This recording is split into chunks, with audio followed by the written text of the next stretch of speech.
So how many of you felt like our lovely little crocodile when the rain was coming down relentlessly for weeks and just wanted to stay home and be comfortable? Can you believe that it was just Tuesday that the rain stopped? It was just Tuesday. How many have gotten out into the sunshine, taken some fresh breaths of air?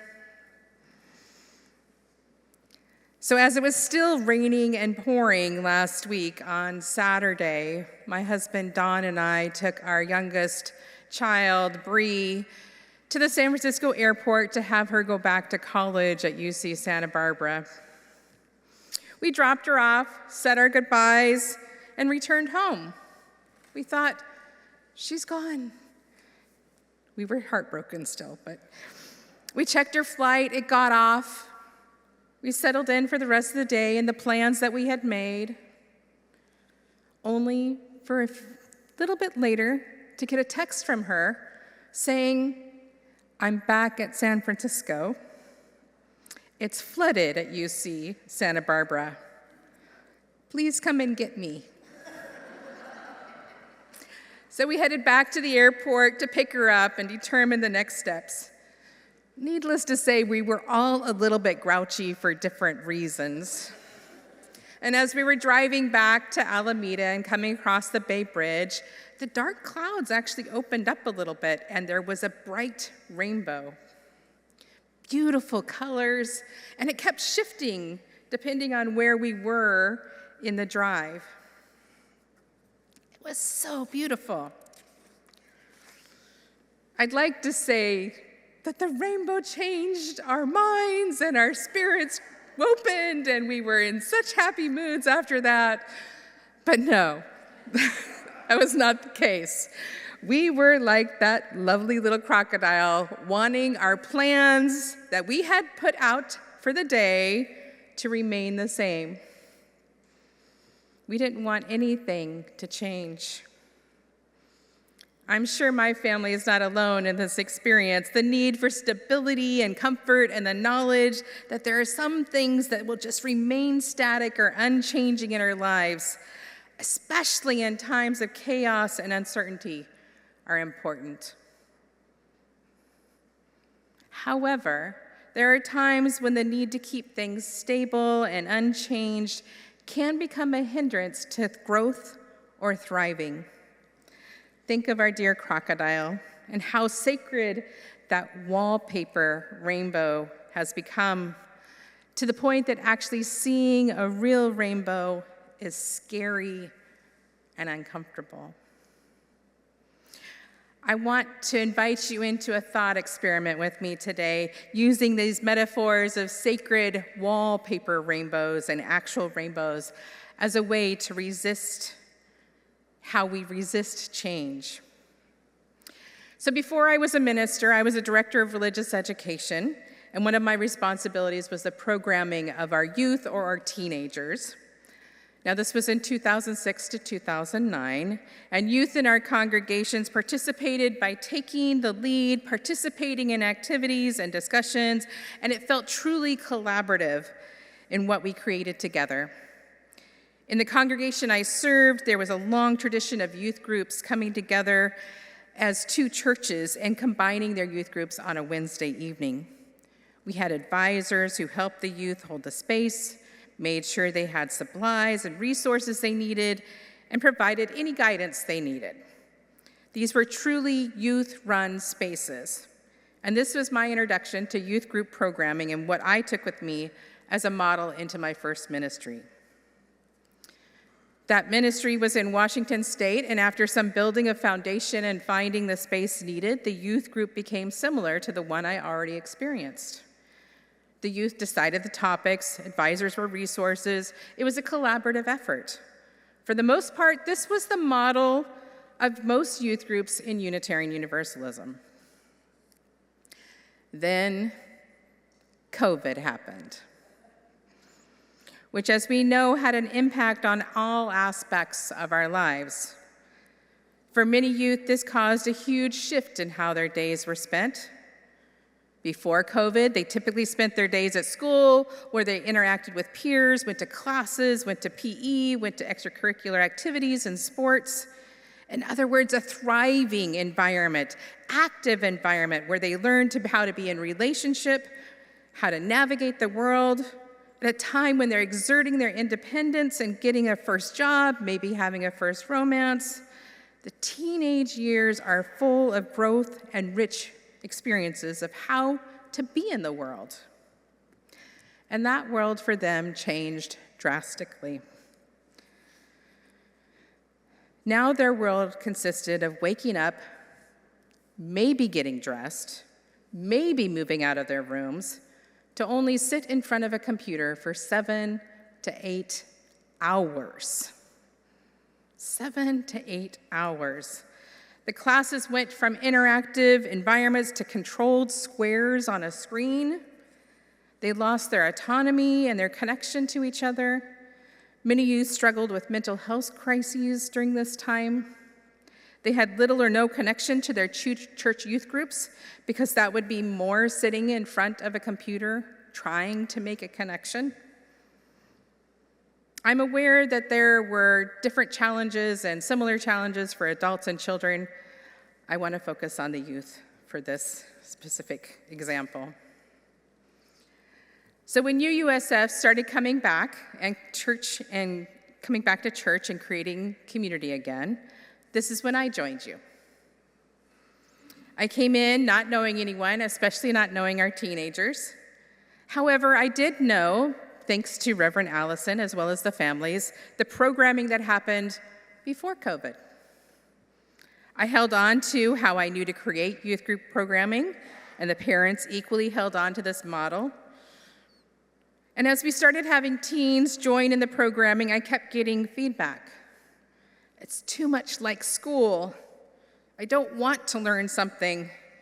I just want to be with my friends. For 2 years, I held on to this wallpaper rainbow, struggling to build a youth group for only it to diminish in size. This experience wasn't unique to UUSF either, I want to say that. Congregations have been struggling since COVID to bring our youth back together.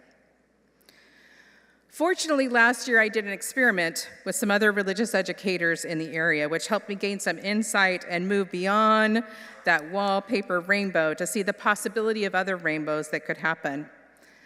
Last January here at UUSF, we hosted 15 teens from our congregation and surrounding congregations for a day-long conference.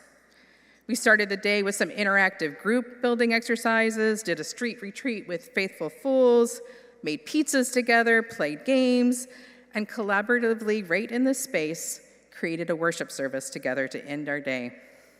It reminded me of the wisdom our youth hold and how those experiential spaces of interaction are so important to their development. Did they learn something? Of course they did, but it was through experiencing it, not through a lesson or discussion. Over the summer, I had conversations with our advisors, parents, and family ministry committee members and suggested, what if we did something different? What if we don't try to force something on Sunday mornings and instead offer different opportunities to engage?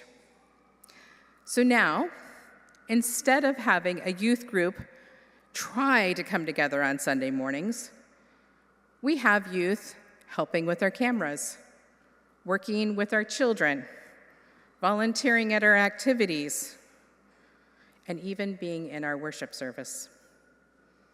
Instead, we hold monthly gatherings where they have cooked quesadillas and chocolate fondue, learned about financial literacy, gone ice skating and sampled hot beverages, and later this month, they're going to watch a movie and eat pizza and popcorn. The activities are coming from the teens once again, and the advisors and I just help make them happen. By opening up to different ways of how this group could form, we now have a group that is growing, not diminishing, And we have teens integrated into the life of the church on a regular basis. This is the new rainbow that is vibrant and bright.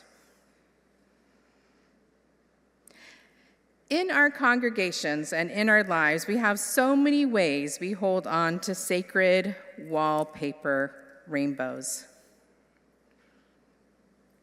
What are some of the sacred wallpaper rainbows you have?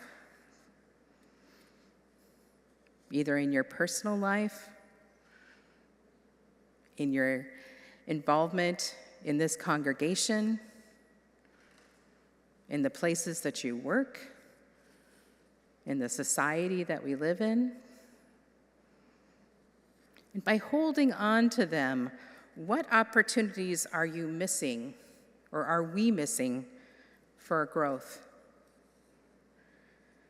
How does our insistence on keeping those sacred and unchanging rainbow paper, I have a very little bit of rainbow here even, how are they holding on to those, hindering what we can have happen, and what perspectives that we could possibly change?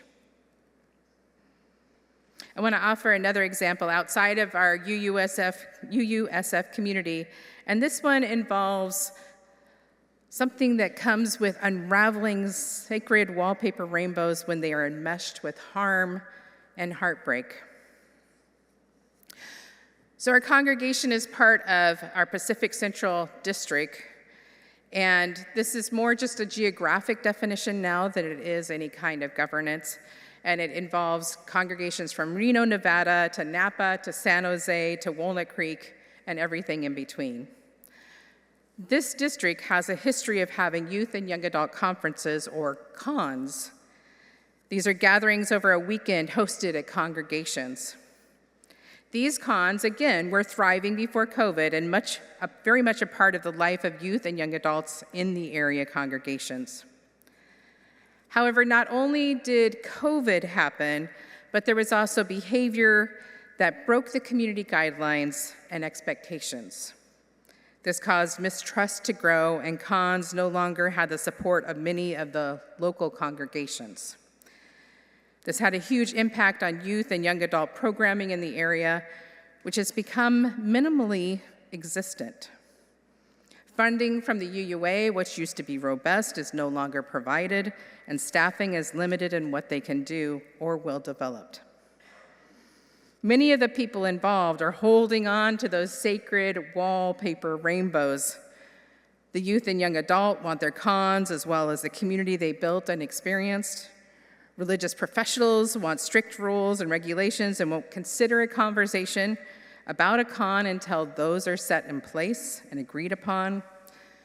The UUA staff are caught in between or trying to sort through all the national as well as state laws that inform the rules and regulations. Congregations aren't sure how to proceed, but so want the youth and young adults to feel welcome. It's a mess, and it's complicated.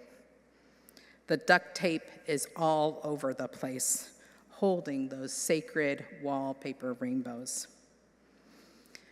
This past fall, a group of youth advisors, religious educators, parents, and ministers came together to figure out how we can start to let go of some of these wallpaper rainbows and create new possibilities. Emma, our young adult and membership manager, and I have been participating in these conversations. I will say that we actually didn't start from a place of being in conversation because many of those gathered did not know each other. So we had to build trust through storytelling, singing, karaoke, eating meals together, even experiencing escape room together, and so much more. We've had a weekend retreat, a Zoom meeting, and a day-long retreat. And through our work together, we're starting to see glimmers of new rainbows, new possibilities. It is important in this work that we remain in communication with the ministers in the area, the religious educators, the youth and young adults, and the congregations. This past week, letters went out to the local religious educators group, to the youth and young adults who plan the cons locally, and to our local ministers group. And in each of their meetings this past week, we also had a conversation. And some are bringing this to congregations, just as I am today with you. We are working on developing a standard model of rules and regulations for our congregations to use and can be agreed upon by our youth and young adults. We are looking for glimmers of new ways to provide district youth and young adult programming, and we are ensuring we are informing and bringing along those who have a stake in the conversation and the outcomes. I'm grateful to the three professionals who are leading us in the work: Marina McGregor, who is the Director of Religious Education at Mount Diablo Church; Reverend Kristen Femula, who's the minister at the UU Fellowship of Northern Nevada; and Reverend Dr. Samantha Wilson, who is a part of the Hope for Us, a UUA conflict engagement team, The three of them has held this process and care with such care and intentionality, and they're the ones that created our story earlier today. Emma and I will continue this work through the rest of this year, and I hope to bring you additional updates either through the Flame or other reports. And you can just ask us how it's going. My hope is that we will eventually get to a place where we can host some of these youth and young adult cons at our own congregation. In the meantime, I hope these examples have opened up some possibilities for you. My hope is that you lean into examining where you are holding on to those sacred wallpaper rainbows, whether in your personal life or in your involvement here at UUSF. Where might be there room for growth or other possibilities? Remember, our faith is a faith of continuous revelation and inspiration, which calls us into searching for the awe and mystery of new rainbows, as well as the hope they bring into our lives and into the life of our congregations. Let's recognize, as Sam, Marina, and Kristen remind us, the rainbow calls us to be that prism of love and justice through which light bends into beauty. May we be the creators of rainbows of hope and beauty, full of possibility in our lives and at UUSF. May it be so.